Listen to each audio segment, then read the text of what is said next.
ही नहीं है बल्कि आने वाले मेहमान के जो है कदमों को चूम रहे हैं, कभी दामन को चूम रहे हैं, कभी हाथ को चूम रहे हैं, कभी पेशानी की जो है बोसा दे रहे हैं और उसके बाद में दामन गौसे आजम उस आने वाले मेहमान के जो है दामन को पकड़ करके।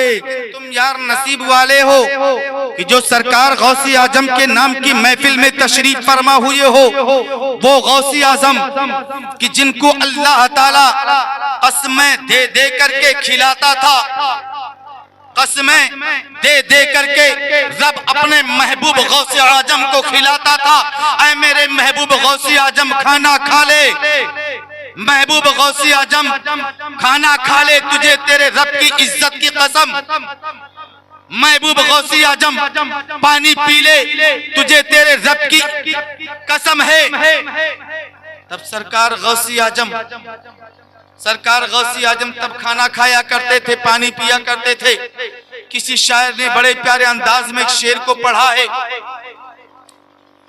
कि कसमें दे दे के खिलाता है, पिलाता है तुझे।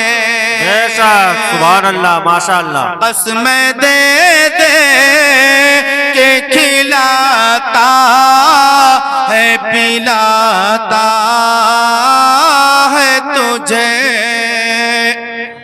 कसमें दे दे के खिलाता है, पिलाता है तुझे। और प्यारा अल्लाह तेरा चाहने वाला सुभान अल्लाह माशाअल्लाह। प्यारा अल्लाह तेरा चाहने वाला तेरा। ये 11वीं वाला महीना चल रहा है, 11वीं वाला महीना चल रहा है। इस महीने की हर तारीख 11 तारीख के मानिंद हुआ करती है। सरकार गौसे आजम के जितने भी दीवाने हैं इस महीने की 30 तारीख तक 11वीं शरीफ मनाते रहेंगे। और यह अकीदत हम सुन्नियों के दिल में होना चाहिए, यह अकीदत हम सुन्नियों के दिल में होना चाहिए कि इस महीने की हर तारीख 11 तारीख के मानिंद हुआ करती है। आओ मैं आपको बताऊं, जैसे कि आज ये लंगर गौसे आजम है, लंगर गौसे आजम में हम और आप तशरीफ फरमा हुए हैं। तकरीबन इसमें 3 से या 4 से 5 गांव के लोग तशरीफ फरमाए, है ना, 4-5 गांव के लोग तशरीफ फरमाए। इस पाक महफिल के अंदर लंगर गौसे आजम में तशरीफ फरमा हुए हैं। ये तो लंगर गौसे आजम यहाँ भी हो रहा है। और एक लंगर मुल्क मिस्र में हुआ था। मुल्क मिस्र में सरकार गौसे आजम का एक दीवाना, एक गुलाम, एक मानने वाला, आपका एक मुरीद रहता था मुल्क मिस्र के अंदर। तड़प के बोलो सुभान अल्लाह। सुभान अल्लाह बेशक। मुल्क मिस्र में एक आपका दीवाना रहता था, जिस दीवाने का नाम यूसुफ क्या था? यूसुफ अलैहिस्सलाम मत समझ लेना वो नबी थे, वो नबी थे। एक मुल्क मिस्र में यूसुफ अलैहिस्सलाम नबी थे। और एक यूसुफ का नाम, यूसुफ नाम का आदमी जो गौसे आजम का गुलाम था, गौसे आजम का उम्मती, गौसे आजम का मुरीद था, रसूलुल्लाह का उम्मती, मदीने वाले मुस्तफा करीम का उम्मती, गौसे आजम का गुलाम, गौसे आजम का मुरीद था। अब वो मुरीद जो है साल में 2 मरतबा लंगर किया करता था। एक नहीं 2 मरतबा लंगर करता था। एक तो असली 11वीं वाले महीने में करता था और दूसरा जो है दूसरा लंगर 20 साल में किया करता था। दूसरा लंगर 20 साल में करता, एक 11वीं वाले महीने और दूसरा 20 साल में। और जब 20 साल में करता था तो ऐसा वैसा लंगर नहीं करता था, पूरे जिले के लोगों की दावत लिया करता था। अब अगर तुम गरीब हो, अगर अमीर बनना चाहते हो तो सरकार गौसे आजम फरमाते मेरे नाम की महफिल अपने घर में रचाना सजाना बसाना शुरू कर दो, तुम अमीर हो जाओगे। सरकार गौसे आजम इरशाद फरमाते तुम्हारे घर से अगर तंग दस्ती नहीं खत्म हो रही है, परेशानी नहीं दूर हो रही है, मेरे नाम का जिक्र अपने घर में करना शुरू कर दो, कराना शुरू कर दो, तुम्हारे घर की तंग दस्ती दूर हो जाएगी, परेशानी खत्म हो जाएगी। ये शान है सरकार गौसे आजम का यार। जिस घर में बरकत नहीं हो रही हो, सरकार गौसे आजम फरमाते मेरे नाम का वजीफा उस घर में पढ़ना शुरू कर दिया जाए, उस घर में बेशुमार बरकत अल्लाह ताला का। बेशक, सुभान अल्लाह। ये शान है सरकार गौसे आजम का यार। गौसे आजम का नाम बड़ा खूबसूरत है, सुभान अल्लाह यार। वो खूबसूरत अगर नाम ना होता तो आज तो कोई बात नहीं है, लेकिन एक टाइम था कि सरकार गौसे आजम का अगर कोई हालत नापाकी में नाम ले लेता था तो उसका गर्दन तन से जुदा हो जाया करता था, उसका सर तन से जुदा हो जाता था। लेकिन फिर जलाल आपका कम हुआ, आपका जलाल कम हुआ। आज भी हालत नापाकी में सरकार गौसे आजम का अगर कोई नाम लेता है तो उसका जिस्म का एक बाल टूट के गिर जाता है, उसके जिस्म का एक बाल टूट के गिर जाता है। मैं उधर नहीं लेके जाऊंगा वरना बात बड़ी लंबी हो जाएगी। बस मैं यूसुफ मिस्री की तरफ लेके चल रहा हूँ। वो यूसुफ मिस्री साल में 2 मरतबा लंगर किया करता था, और ऐसा वैसा लंगर नहीं बल्कि पूरे जिले के लोगों की दावत दिया करता था। एक दिन जो है वो 11 तारीख का टाइम आ गया है, 11 तारीख का टाइम आ गया, और टाइम आने के बाद में यूसुफ ने अपने बेटे को बुलाया, और बुलाने के बाद में इरशाद फरमाया ऐ मेरे बेटे कल 11 तारीख है, कल लंगर का दिन है। सुभान अल्लाह। बेशक, कल 11 तारीख भी है, लंगर का दिन भी है। आए मेरे बेटे कल या आज की रात में खुदा न खास्ता मेरा इंतकाल हो जाए, कल लंगर का दिन होगा, पूरे जिले के लोगों की दावत है, पूरे जिले में दावत बढ़ चुकी है, कल लंगर का दिन भी है। और आज की रात में खुदा न खास्ता यानी इंसान हो या चरिंदो या परिंदो हैवान हो, दुनिया में जो भी तशरीफ लेकर एक पल का कोई भरोसा नहीं है, एक पल का भरोसा नहीं है। अब तुम सोचते हो कि अल्लाह ने हमें 50 साल 100 साल की जिंदगी दिया है, मौत का फरिश्ता आ जाए तो एक पल के लिए, एक सेकंड के लिए तुम्हें टाइम नहीं दिया जाएगा। इसीलिए कहा गया है कि मरने की हमेशा हमा वक्त तैयारी किया करो, हमा वक्त जो है मरने के लिए तैयार रहा करो, और ऐसा काम करो कि जिससे अल्लाह और उसका रसूल तुमसे राजी हो जाए। सुभान अल्लाह। बेशक, वो काम करके दुनिया से जाओ, ऐसा ना काम करके जाओ कि अल्लाह और उसके रसूल के सामने जब जाओ तुम्हें शर्मिंदगी से सर नीचे से ऊपर ना उठा सको, अल्लाह की नजर में शर्मिंदा बन जाओ, रसूलुल्लाह की नजर में शर्मिंदा हो जाओ। वो काम ना करके जाओ, काम ऐसा करके जाओ कि अल्लाह और उसके रसूल के सामने फख्र के साथ सर जो है ऊंचा करके जाओ रब की बारगाह में। वो यूसुफ ने अपने बेटे को जो है हिदायत दिया, बुलाया, और बुलाने के बाद भी हिदायत देना शुरू किया मेरे बेटे कल 11 तारीख है, लंगर का दिन है, खुदा ना खास्ता अगर मेरा इंतकाल हो गया तो याद रखो वसीयत की बात दे रहा हूँ। यूसुफ अपने बेटे को वसीयत दे रहे, मिस्र के यूसुफ जो गौसे आजम के दीवाने थे, आपके मुरीद भी थे, चाहने वाले भी थे, आशिके गौसे आजम भी थे, वो नहीं उनका पूरा घराना सरकार गौसे आजम से बेपनाह मोहब्बत किया करता था, बेपनाह। अब यूसुफ ने अपने बेटे से इरशाद फरमाया ऐ मेरे बेटे आज की रात में अगर मेरा इंतकाल हो जाएगा तो कल लंगर जिस शान से हमेशा चलता था उसी शान से चलाना, लेकिन याद रखना मेरे मौत के बारे में किसी के ऊपर जाहिर ना करना, मेरी मौत के बारे में किसी को मत बताना, मेरे मौत के बारे में किसी को मत बताना। इसलिए कि अगर मेरे मौत के बारे में लोगों को बता देंगे आप, तो लोगों में खलफशार पैदा हो जाएगा और अफरा तफरी का माहौल बन जाएगा, लंगर में कमी आ जाएगी। और मैं नहीं चाहता हूं कि सरकार बड़े पीर के लंगर में कोई कमी आ जाए। लिहाजा मेरे मौत के बारे में किसी को मत बताना। खुदा ना खास्ता अगर इंतकाल हो गया तो मेरी लाश को ले जाके कमरे के अंदर रख देना। बाप ने बेटे को वसीयत किया और वसीयत करने के बाद में रात का आधी रात का वक्त आया। बाप जो है नमाज तहज्जुद पढ़ रहा है, तीसरी पहर हो चुकी है। तीसरी पहर में जो है यूसुफ जो है नमाज तहज्जुद पढ़ रहे हैं और नमाज तहज्जुद पढ़ते पढ़ते पढ़ते पढ़ते यूसुफ का इंतकाल हो जाता है। नमाज तहज्जुद पढ़ते पढ़ते अब उधर फजर का टाइम, थोड़ी देर के बाद में फजर का टाइम आया।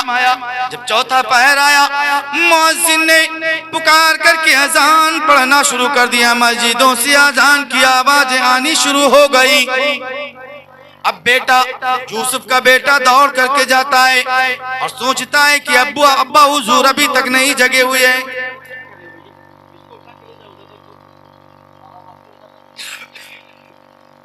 अब्बा हुजूर अभी तक के सोए हुए हैं। अरे रोजाना नमाज फजर से पहले पहले, अजाने फजर से पहले पहले बिस्तर को छोड़ दिया करते थे, हम लोगों को उठा दिया करते थे।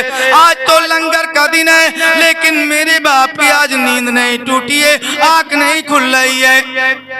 बेटा जाता है बाप के करीब, बिस्तर के पास पहुंचता है तो क्या देखता है कि बाप का इंतकाल हो गया है। बाप का इंतकाल हो गया है।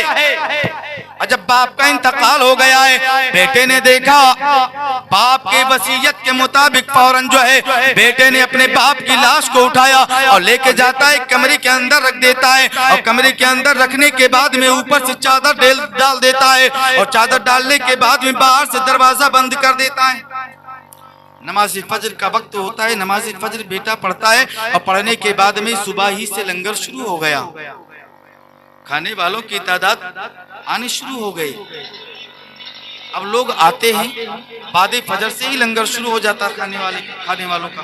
लोग आते गए खाते गए, आते गए खाते गए, चलते गए। सुबह से 8 बज गए, 9 बज गए, 10 बज गए।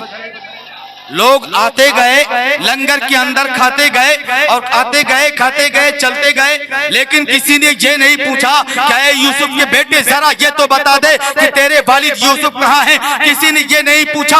8 के बाद 9 बज गए हैं, किसी ने नहीं पूछा। फिर उसके बाद 10 बज चुके हैं, किसी ने नहीं पूछा। 11 बज चुका है, किसी ने नहीं पूछा। 12 बजे का वक्त होता है।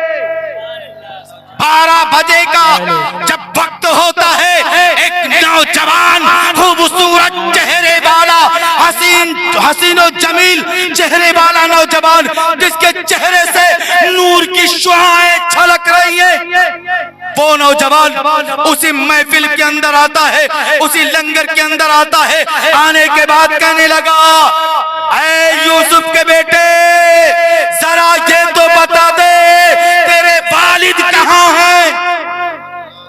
12 बजे तक किसी ने नहीं पूछा। 12 बजे तक किसी ने नहीं पूछा। और जब 12 बजे का वक्त आता है, ठीक 12 बजे का टाइम आया, एक खूबसूरत चेहरे वाला नौजवान, जिसके चेहरे से नूर की शुआएं छलक रही हैं। रात का वक्त नहीं है, सूरज चमक रहा है पूरी ताबो ताकत के साथ, लेकिन सूरज की रोशनी फीकी पड़ रही है उस नौजवान के चेहरे से जो नूर की शुआएं छलक रही हैं। अब यूसुफ के बेटे ने फौरन देखा, उस नौजवान को करीब आया। आने के बाद कहने लगा, आए आने वाले मेहमान, आए आने वाले नौजवान, तेरे चेहरे से तो नूर की शुआएं छलक रही हैं, लेकिन जरा ये तो बता दे आखिर तू मेरे अब्बा हुजूर को क्यों पूछ रहा है। कहने लगा वो नौजवान, ऐ यूसुफ के बेटे, मैं इसलिए पूछ रहा हूँ, आज मैं तेरे अब्बा हुजूर के साथ बैठ करके खाना खाना चाहता। यूसुफ के बेटे ने जवाब दिया, आए आने वाले मेहमान, तुम्हें खाने से जरूरत है, लंगर जारी है सुबह से, दोपहर हो गया है, लेकिन अब तक के किसी ने नहीं पूछा है। एक तुम वाहिद इंसान हो, एक पहला इंसान हो जो 12 बजे के टाइम आकर के तुम मुझसे पूछ रहे हो कि तुम्हारे वालिद कहाँ है, तुम्हारे बाप यूसुफ कहाँ है। लिहाजा आप चलिए खाना खाइए, बाप होंगे कहीं भी। इतना बड़ा लंगर है, एक दो गांव के लोगों की दावत नहीं है, बल्कि पूरे जिले के लोगों की दावत है। पूरे जिले में जितने लोग हैं, जितने भी गौसे आजम के चाहने वाले हैं, उन सब की दावत है और वो सब के सब तशरीफ लेकर के आए हैं। चलो तुम भी खाना खाओ। आने वाले नौजवान ने जवाब दिया, आई यूसुफ के बेटे, मैं उस वक्त तक खाना नहीं खाऊंगा कि जब तक कि तेरा बाप यूसुफ बैठ करके हमारे साथ खाना नहीं खाए। तेरा बाप यूसुफ बैठ करके हमारे साथ में खाना ना खा ले। अब तो बेटा फंस जाता है। बाप ने वसीयत किया था, बेटा ये भी याद रखना, कोई जो है आशिक़े गौसे आजम लंगर में आने वाला मेहमान बगैर खाना खाए जाने मत देना। किसी मेहमान को खाली पेट मत वापिस जाने देना। बाप की वसीयत भी है। अब बेटा हैरान हो, परेशान। बाप की वसीयत ये भी है कि मेरी मौत के बारे में किसी पे जाहिर न करना। अब बेटा इस किस्म है, अगर मैं बताता हूँ तो बुरे फंसता हूँ, नहीं बताता हूँ तो बुरे फंसता हूँ। चलो बता दिया जाए, एक दो में से एक को, एक अहद को तोड़ा जाएगा। बाप ने जो वसीयत किया था उन दोनों वसीयतों में से एक वसीयत को तोड़ रहा है बेटा। कहने लगा, आए आने वाले नौजवान, खूबसूरत चेहरे वाले, हसीनो जमील चेहरे वाले नौजवान, जिसके चेहरे से नूर की शुआएं छलक रही है। ऐ नूर वाले नौजवान, जिसके तेरे चेहरे से नूर की शुआएं छलक रही है। मैं तो बताना नहीं चाहता था, लेकिन दिल ने गवारा नहीं किया है कि तेरे चेहरे को देखने के बाद हर सवाल जबान पे आ जाता है, हर सवाल का जवाब जो है जुबान पे आ जाता है। लिहाजा सुन, मेरे बाप यूसुफ का इंतकाल हो गया। मेरे बाप यूसुफ का इंतकाल हो गया है। अब नौजवान ने कहा, तो फिर इंतकाल हो गया है, बाप की लाश किधर है? बाप के लाश के करीब लेके चलो।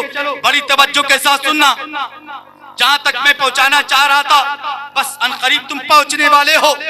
बाप के लाश के करीब नौजवान को लेके जाता है।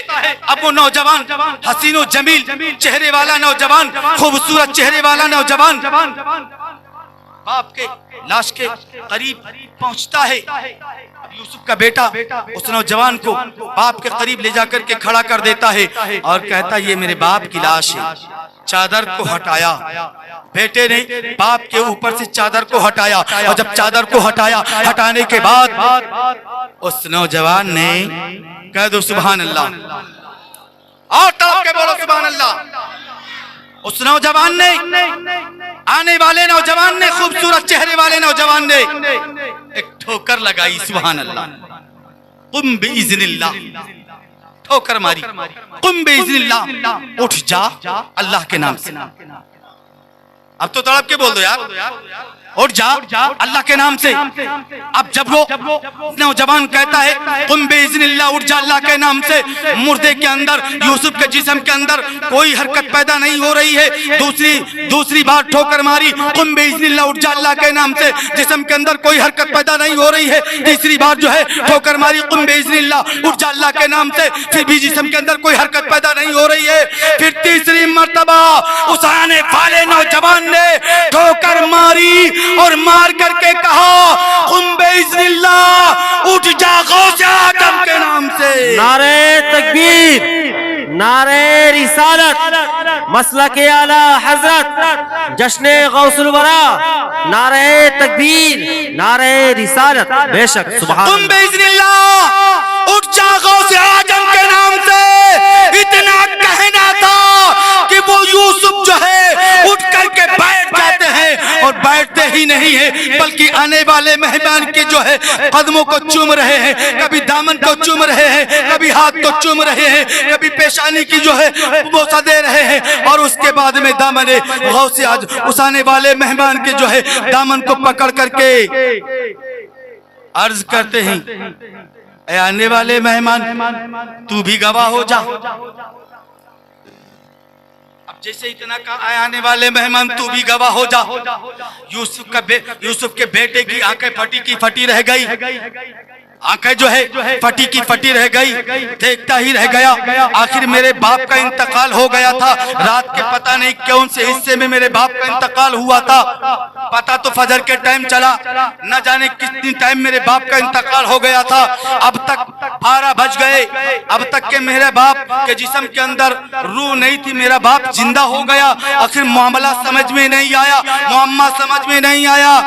तो बाप से बेटे ने पूछा, अब्बा हुजूर जरा ये तो बता दिया जाए, अब ये बताओ महफिले गौसे आजम में आने वालों, जरा ये तो बताओ किस किस को यकीन है कि आज की महफिल में सरकार गौसे आजम आए? किस किस को यकीन है कि आज की महफिल में सरकार गौसे आजम आए हुए हैं? अगर तुम्हारा ईमान कमजोर होगा, तुम्हारा अगर ईमान कमजोर होगा तो तुम्हारे दिल में वसवसा पैदा होगा। लेकिन मेरा ईमान ये कहता है, मेरा ईमान बोलता है, मेरा यकीन बोलता है, मेरा विजदान बोलता है, आज की रात में इस महफिल में सरकार गौसे आजम तशरीफ लेकर के आए हैं। और सरकार गौसे आजम ही नहीं बल्कि उनके नाना जनाबे मोहम्मद रसूलुल्लाह भी तशरीफ लेके आए। बेशक, सुभान अल्लाह, माशाअल्लाह। मदीने वाले मुस्तफा करीम भी तशरीफ लेकर के आए हुए हैं, क्योंकि ये वो आम महफिल नहीं है, ये वो आम महफिल नहीं है जहां निवासा जाता है नाना जरूर जाता है, जहां निवासा जाता है तो नाना जरूर जाता है। तो लिहाजा मिल्लत के नौजवानों, इस्लाम के शहदाइयों, गौसो ख्वाजा के चाहने वालों, हुसैन और हसन से मोहब्बत करने वालों, तो अब वो जो है यूसुफ का बेटा कहता है, अब्बा हुजूर जरा ये तो बता दिया जाए कि आखिर ये है कौन जिन्होंने आपको जिंदा कर दिया है, जिन्होंने ठोकर मार के जिंदा किया है? तुम बेइज़्निल्लाह का आपने अल्लाह के नाम से, जब इन्होंने कहा तुम बिस्मिल्लाह और जा गौसे आजम के नाम से, आपके जिस्म के अंदर फौरन जान पैदा हुई। आप उठ करके बैठ गए, और बैठे ही नहीं बल्कि आने वाले मेहमान के कभी दामन को चूमते हैं, तो कभी हाथों को चूमते हैं, तो कभी पैरों को चूमते हैं। अब्बा हुजूर ये है कौन? तो अब्बा हुजूर ने जवाब दिया, ऐ बेटे अगर तू नहीं जानता है तो जान ले, ये वही गौसे आजम है जिनके नाम से मैं साल में 2 मरतबा लंगर किया करता हूँ। ये मेरे पीरो मुर्शिद हैं। तब जानते हो यूसुफ के बेटे ने फौरन दामने गौसे आजम को चूमना शुरू किया, और दामने गौसे आजम को पकड़ करके कहने लगा, अब्बा हुजूर गवाह हो जाओ, और तमाम अहले महफिल वाले गवाह हो जाओ, अहले लंगर वालों गवाह हो जाओ।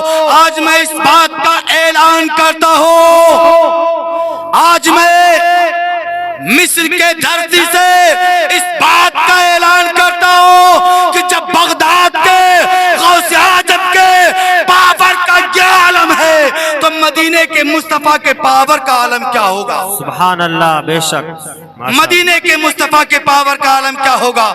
तभी तो किसी शायर ने क्या खूब कहा है, तड़प के कह दो सुभान अल्लाह। जब उनके गदा भर देते हैं शाहान ज़माना की झोली, जब उनके गदा भर देते हैं शाहाने ज़माना की झोली, और मोहताज का जब ये आलम है तो मुख्तार का आलम क्या होगा? मोहताज का जब ये आलम है तो मुख्तार का आलम क्या होगा? टाइम भी ओवर हो रहा है, लिहाजा मैं अपनी गुफ्तगू को भी से समेट रहा हूँ। बस मैं रब की बारगाह में दुआ करता हूँ कि अल्लाह ताला इस पाकीज़ा महफिल को अपनी बारगाह में कबूल फरमा ले, और आने वाले तमामी लोगों की हाज़िरी को अल्लाह ताला कबूल फरमाए। और कहने सुनने से, कहते हैं कहने से ज्यादा ये है कि आप हजरात ज्यादा हम पूरी रात बोलते रहे और उस पे कोई बात पे अमल ना करें तो बेकार है। लेकिन अगर 10 मिनट में जो मैंने बातें कही उसमें अगर एक बात पे आपने अमल कर लिया तो इंशाअल्लाह मेरा बोलना उसूल हो जाएगा, आपका सुनना कबूल हो जाएगा।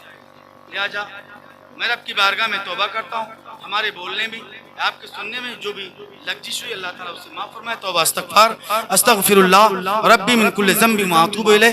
तौबा अस्तगफार अस्तगफिरुल्लाह रब्बी मिन कुल्लि ज़ंबि व अतूबु इलैह। तौबा अस्तगफार अस्तगफिरुल्लाह रब्बी मिन कुल्लि ज़ंबि व अतूबु इलैह। एक बार कलमा तय्यब पढ़ लें, मोहब्बत से जी लगा करके कलमा तय्यब पढ़ लें। कलमा तय्यब ला इलाहा इल्लल्लाह, ला इलाहा इल्लल्लाह मुहम्मद रसूलुल्लाह, ला इलाहा इल्लल्लाह मुहम्मद रसूलुल्लाह। सल्लल्लाहु तआला अलैहि वसल्लम व मा अलैना इल्लल बलाग। अस्सलामु अलैकुम।